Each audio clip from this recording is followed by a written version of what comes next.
The dangers associated with the HIV pathogen have received a great deal of public attention. It is reported to have infected over 1 million people in the U.S. alone, and it continues to spread. Symptoms experienced at the onset of HIV infection can vary. They include weakness, fever, sore throat, nausea, headaches, diarrhea, and other flu-like symptoms. But many people with the HIV virus show no apparent symptoms for years after their initial infection. There is still no proven vaccine that can prevent HIV and no known cure. However, great strides have been made in treating HIV, and there are several drugs and drug combinations that appear to be effective in controlling the disease and relieving its symptoms in many people. People who contract HIV risk developing acquired immunodeficiency syndrome, AIDS, which attacks the immune system. This reduces the body's ability to fight off other diseases and, as a result, can ultimately be fatal. So controlling the HIV pathogen is very important. Hepatitis is a liver disease. It usually results in an inflammation of the liver and frequently progresses to more serious conditions, including cirrhosis and cancer. Each year in the U.S., there are over 40,000 new cases of hepatitis B, the most common type of viral hepatitis. And it is estimated that more than 3 million people in the U.S. are carrying the hepatitis C virus. In fact, the prevalence of hepatitis is so widespread that many experts consider it to be a greater transmission hazard than HIV.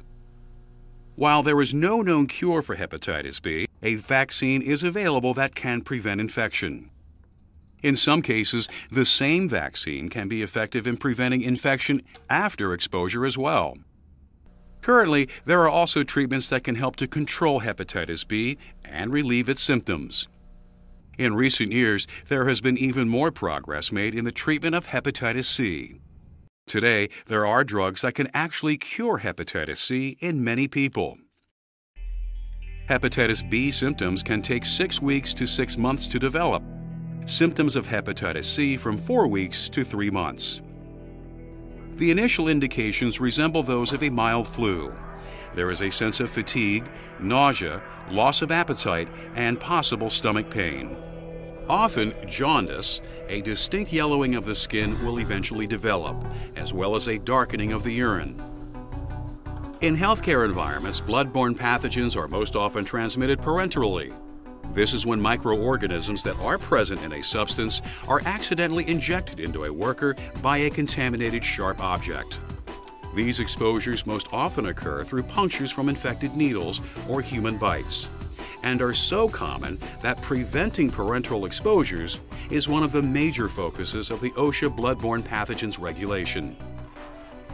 Other ways of transmitting bloodborne pathogens include skin abrasions or cuts that come into contact with potentially infectious materials, such as blood, human tissue, vaginal secretions from discarded hygiene products, and other body substances with blood in them. Cultures and body substances visibly contaminated with blood must also be considered potentially infectious, as must any body fluids and materials of unknown origin. Materials taken from infected lab substances may carry bloodborne pathogens as well.